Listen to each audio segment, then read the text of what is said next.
बंद चर्च के बाहर एक कुत्ता तेजी से भौंक रहा था।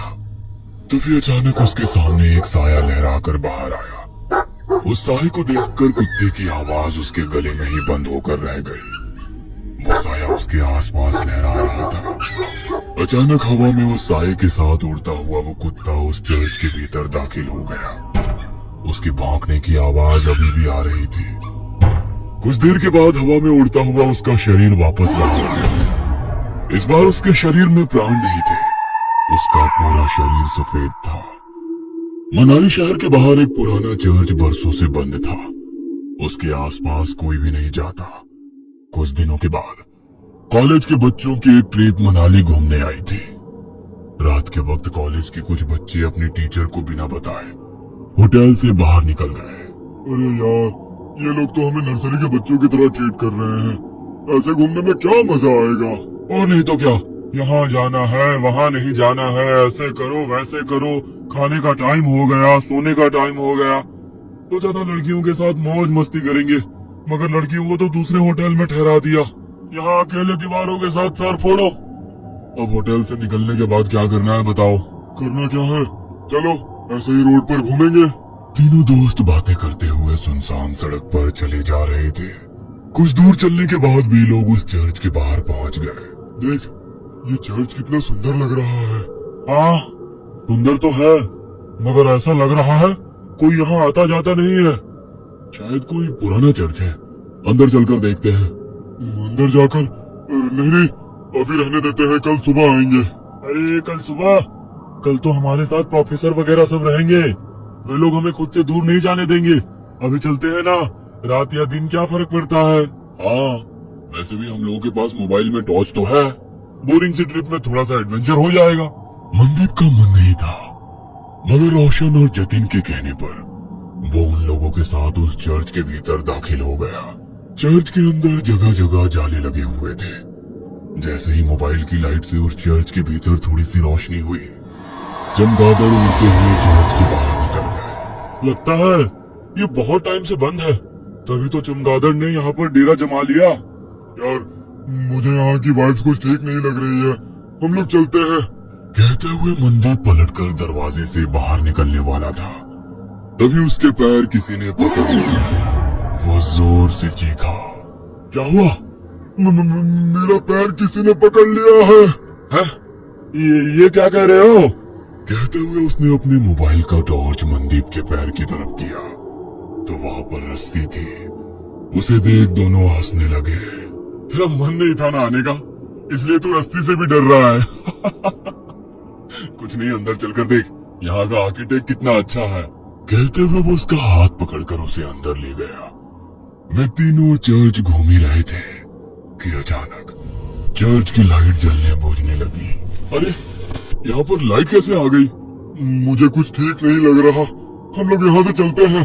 कहते हुए वो अपने दोनों दोस्तों के हाथ पकड़कर दरवाजे के पास गया, मगर अचानक ही दरवाजा बंद हो गया। तीनों दरवाजा खोलने की कोशिश कर रहे थे, मगर दरवाजा नहीं खुल रहा था। अरे, ऐसे कैसे हो सकता है? अभी तो ये दरवाजा खुला था। किसने बंद किया? प्लीज हेल्प, हमें डराने की कोशिश मत करो। कोई और रास्ता होगा यहाँ से निकलने का, ढूंढकर वहाँ से निकल जाते हैं। कहते हुए जतिन जैसे ही पलटा, दहशत के कारण उसकी आंखें फटी की फटी रह गई। उसने देखा उसके सामने एक नन खड़ी हुई। वो अपनी बड़ी बड़ी लाल आंखों से उन लोगों को घूरने लगी। ये क्या बोला है? भागो यहाँ से। जैसे ही मनदीप ने उन लोगों को भागने को कहा, वो नन धुआं बहकर गायब हो गई। अब ये कहाँ गई? रोशन और मनदीप उसे इधर उधर ढूंढने लगे। तभी अचानक उन्होंने देखा कि जतिन जमीन पर रेंग रहा था। उसकी आंखें नन की तरह ही लाल थी, चेहरा पूरा सफेद और हाथ पैरों की चमड़ी जली हुई। उसे देखकर वे दोनों डर गए और चीखते हुए वहां से बाहर निकलने की कोशिश कर रहे थे, मगर उन्हें चर्च से बाहर निकलने का कोई रास्ता नजर नहीं आ रहा था। दोनों डर कर एक कोने में खड़े थे। जतिन तेजी से छिपकली की तरह रेंगता हुआ उनकी तरफ बढ़ा और उन लोगों को देख अपनी जीभ लपलपाता रहा। कभी जतिन का चेहरा नजर आता तो कभी उस नन का। हमने तुम्हारा क्या बिगाड़ा है? छोड़ दो हमारे दोस्त को, हमें यहाँ से जाने दो प्लीज, हमें यहाँ से जाने दो, हम कभी यहाँ नहीं आएंगे। कहते हुए मनदीप ने उस नन के आगे हाथ जोड़ लिए। नन उसे देख मुस्कुराने लगी। उस नन ने मनदीप का हाथ पकड़कर उसे अपनी ओर खींचने की कोशिश करी, मगर मनदीप के हाथ में गुरुद्वारे का पवित्र कड़ा था। उसे छूते ही नन को तेज झटका लगा और वो जमीन पर गिर गई, और वो नन धुआं बनकर जतिन के शरीर से बाहर निकल गई। जतिन बेहोश जमीन पर पड़ा था। रोशन उसको होश में लाने की कोशिश करने लगा। जतिन जल्दी उठ जा, हमें यहाँ से निकलना होगा। जतिन प्लीज उठ जा।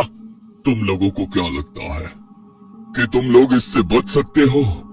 नहीं, तुम लोग अब उसके शिकार हो। यहाँ से बचकर नहीं जा सकते हो। वैसे भी यहाँ कोई नहीं आता। यहाँ गलती से कोई जानवर भी आ जाता है तो वो उसे नहीं छोड़ती। फिर तुम लोग तो इंसान हो, तुम लोगों का मरना तय है। मगर ना जाने क्यों मुझे आज ऐसा लग रहा है कुछ अलग होने वाला है। फादर कुछ और कह पाते, उसके पहले ही उसने रोशन का गला पकड़ लिया। उसकी सांसें घूटने लगी। वो कातर नजरों से मनदीप की तरफ देखकर चिल्लाकर बोला, मनदीप चले जाओ यहाँ से, भागो। तुम्हारे पास गुरुद्वारे की पवित्र शक्ति है, ये तुम्हें कुछ नहीं कर सकती है। भाग जाओ। मैं तुमको छोड़कर कहीं नहीं जाऊंगा। मैं कह रहा हूँ ना, तुम चले जाओ यहाँ से, चले जाओ।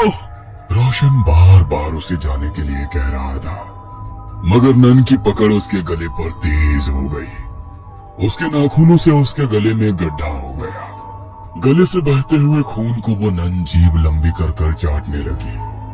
रोशन छटपटा रहा था। मनदीप को समझ में नहीं आ रहा था कि वो क्या करे। एक और वो नन तो दूसरी तरफ उसके दोस्त। तभी उसके दिमाग में एक विचार आया। उसने अपने हाथ का कड़ा निकाला और एक हाथ में कड़ा और दूसरे हाथ में कृपाण ने वो जोर से बोला, वाहे जी का खालसा, वाहे जी की फतेह, जो बोले सो निहाल, सत श्री अकाल। मनदीप ने वो कड़ा नन के हाथों में डाला और सीने में कृपाण डाली। वो नन छटपटाने लगी। उसने रोशन की गर्दन छोड़ दी। हवा में लहरा रहा रोशन जमीन पर गिर गया। उस नन के सीने से काला गाढ़ा सा अजीब पदार्थ बह रहा था। जतिन अभी तक बेहोश था। मनदीप को मदद चाहिए थी, मगर उसके पास मदद के लिए कोई नहीं था। उसकी नजर यीशु की मूर्ति पर पड़ी। हे यीशु, मुझे तेरी प्रार्थना नहीं आती है, मगर तेरे घर में शैतान तेरे बंदों पर कैसे हावी हो सकता है? हमारी मदद करो। कहते हुए उसकी आंखों में आंसू आ गए। तभी एक चमत्कार हुआ और बरसों से बंद वो चर्च अचानक से रोशन हो गया। फादर ने दो नन को बुलाया। नन ने घायल रोशन और जतिन का इलाज शुरू किया। फिर फादर ने जैसे ही उस घायल नन की ओर देखा, होली वाटर डाल उसकी मुक्ति की प्रेयर करने लगे। देखते ही देखते वो नन की आत्मा यीशु की मूर्ति में समाहित हो गई। आज तुम्हारे साहस और सूझबूझ से बरसों से भटकती उस नन की आत्मा को मुक्ति मिल गई। God bless you my child. तुम्हारे दोस्त अब ठीक हैं। कल सुबह तक उन लोगों को कुछ भी याद नहीं रहेगा।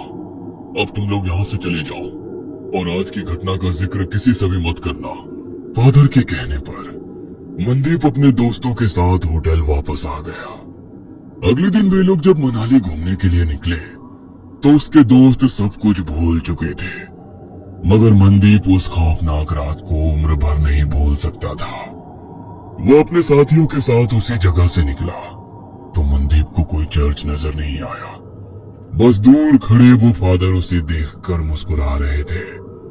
उन्होंने उसके ऊपर होली वाटर डाला तो मनदीप भी कल रात की वो बातें भूल गया।